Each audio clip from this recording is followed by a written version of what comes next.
President Obama focuses on key economic issues this week, including the stimulus package and mortgage foreclosures. He's wrapping up a long weekend in Chicago. CBS News Chief White House correspondent Chip Reid is there. Good morning, Chip. Well, good morning, Maggie. There's big news this morning on the car front. The president has decided he's not going to appoint a car czar to oversee the restructuring of GM and Chrysler. Instead, he's going to keep it very close to the Oval Office. He's going to appoint a federal panel overseen by his top two economic advisors, Larry Summers, head of the National Economic Council, and Treasury Secretary Timothy Geithner. And on other big economic news this week, the president turns his attention to the millions of Americans struggling to stay in their homes. After a weekend at home in Chicago to rest and recharge, the president this week will unveil his plan to stem the flood of foreclosure. We obviously have a major problems with foreclosure, problems with people living on the edge, and problems with home values around the country just plummeting. The plan is expected to include giving bankruptcy judges the power to modify mortgages so they're easier to pay off, and giving mortgage lenders assistance if they agree to change loan terms. The cost, initially estimated at $50 to $100 billion, now looks like it will be near the bottom end of that range, as one senior administration official told CBS News, quote, "You can modify a lot of mortgages for $50 billion. Meanwhile, three major banks and mortgage giants Fannie Mae and Freddie Mac have agreed to a moratorium on foreclosures till March 6th to give the administration some breathing room to put its plan in place. And before the president announces that home foreclosure plan, he still has to sign the stimulus bill. He'll do that tomorrow in Denver. Maggie?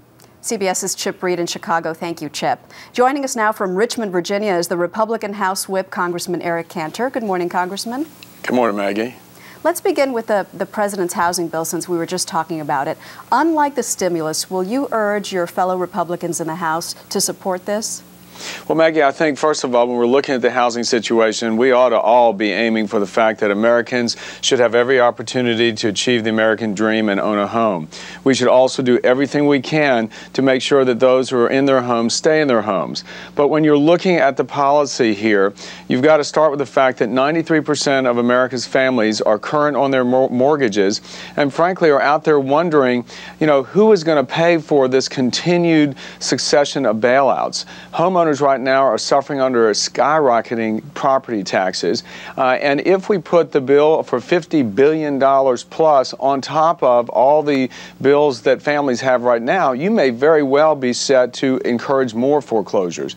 So I'm hopeful that we can set up a plan, frankly, where lenders can modify mortgages according to some type of federal guarantee that allows buyers who qualify, that allow homeowners who qualify to actually stay in their homes. We just cannot continue to pay for the kind of things that this administration thinks that we can. So I'm very concerned about the direction I see us going, but I know that this president has continued to say he wants to work with us, and I hope we can get it right. We're on the heels right now of the almost $800 billion stimulus bill, not having any real knowledge of what's in that 1,100-page bill, and frankly working to make sure that the public's right to know is realized. But, Congressman, it's clear that Americans are begging for help with foreclosures. Corporations are begging for bailouts. Can the Republican Party accept that there are situations when large-scale government intervention is necessary?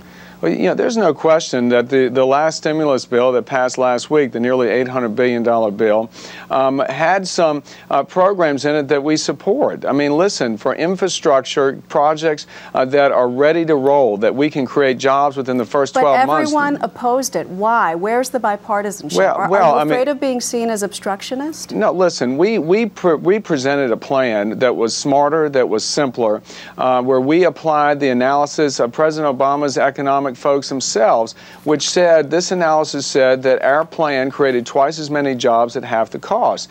I mean, let's be realistic here. We've got trillions upon trillions of dollars adding to our deficit and our long-term debt now each and every month we proceed. At some point, I think the people of this country are beginning to understand who is going to pay for all of this. Money doesn't come out of anywhere, of nowhere. And if you look at the bill that was put together, it was brought to the floor after a couple couple of hours having just been printed. No one, not one member of the Senate, not one member of the House was able to read the bill. And I believe the public's got a right to know. So the fashion in which this plan was put together by Speaker Nancy Pelosi and Leader Harry Reid was just unacceptable. All right, Congressman, we have to leave it there. Eric Cantor, I'm sorry, we're out of time. Thank you for taking the time this morning. Thanks, Maggie.